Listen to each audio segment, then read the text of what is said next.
The shadow. Some people are afraid of it.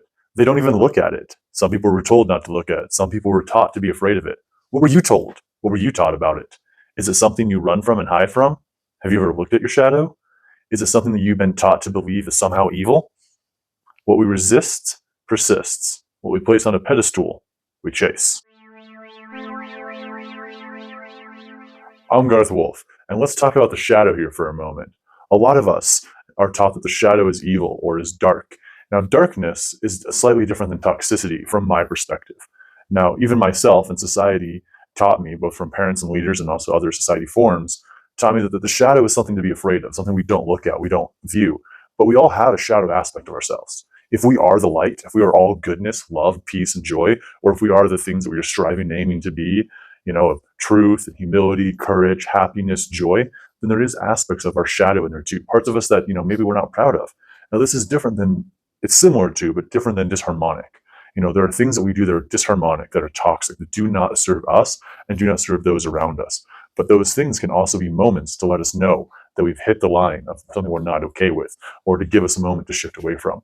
But what I'm talking about here is how the aspect of the shadow has been demonized, how looking into the darkness, looking into the darker sides of ourselves can serve us. Now, I'm not talking about going deep into, dark arts or things of that way, realm of using this for malicious techniques. I'm talking about looking at the shadow aspects of ourselves, as well as also like what the shadow is in general. So diving in here, you have in a lot of cultures and so forth and spiritual realms, we talk about masculine and feminine. The masculine being, the light, the sun. It has structure, it's power, it's a drive, it's a guide, it's a leader, it's a protector.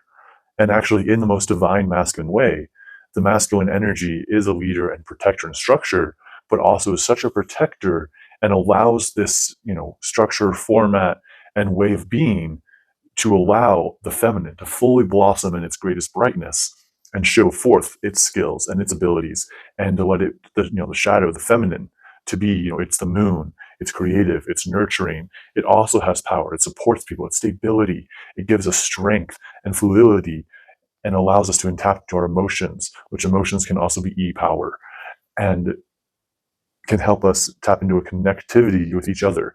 Nature is of a feminine quality of that. In life, sometimes the shadow has been demonized. The feminine has been cast into darkness. We see this in a very patriarchal world that we live in, both within governments and religions and society worlds, and even the workplace and economy, where it's patriarchal, where man is put above female. Now, we all have masculine and feminine within us, which means we all have light and shadow in us. But this is not meaning that shadow is something that we cast out of ourselves, we run with.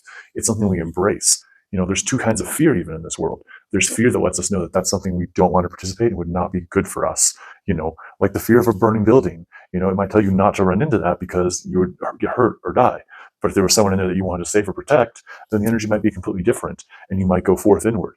That would still both be an aspect of your fear or your shadow within yourself. One is going, fear, no thank you.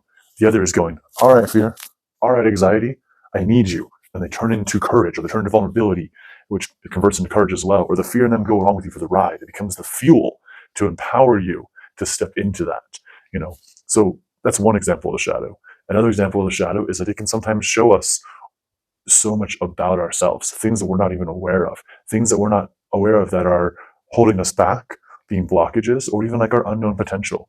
There's the concept of the golden shadow. Now, the golden shadow is the unconscious part of ourselves that holds the entirety of our potential, your untapped powers, talents, gifts, the infinite part of you waiting to be discovered.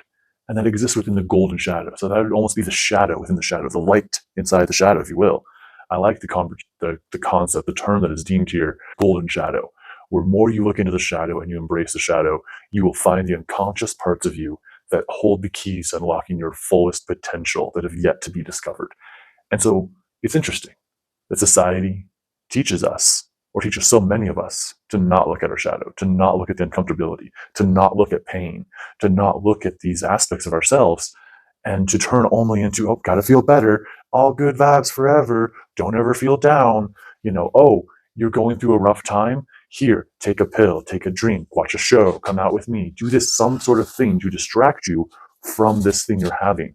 And all of that is a way that society, and this is kind of a dual purpose here, kind of going on a tangent here, but is a thing that teaches us to treat symptoms of what's going on and to not look at the root. But by going into the shadow, we can get to the root of the things that are not working for us, as well as we can see the aspects of ourselves that we've never looked at before, that allow us to become our best versions of ourselves, allow us to unlock the hidden potential within. You are so much more than just your body, your personality, your mind, your feelings. You're so much more than that. And everything that you have within you will help you fulfill your dreams, help you manifest your best life. This is something I can help you with. And hopefully these videos will continue to help you unlock that potential within you with the golden shadow. Don't fear your shadow. Don't run from it. Embrace it. Look at it. Don't judge yourself. And this is doing so without guilt and shame. Guilt, shame, discouragement, beating yourself up, tearing yourself down, that's all disharmonic. That's all toxicity. That's not what I'm talking about here. I'm talking about looking at your shadow to unlock your fullest potential. All right, my name's Garth Wolf. If this is our first time meeting, have a great and glorious day, my friends, and check out more videos for cool things like this, or breath works, or ways to shift your consciousness. Talk to you soon. Peace.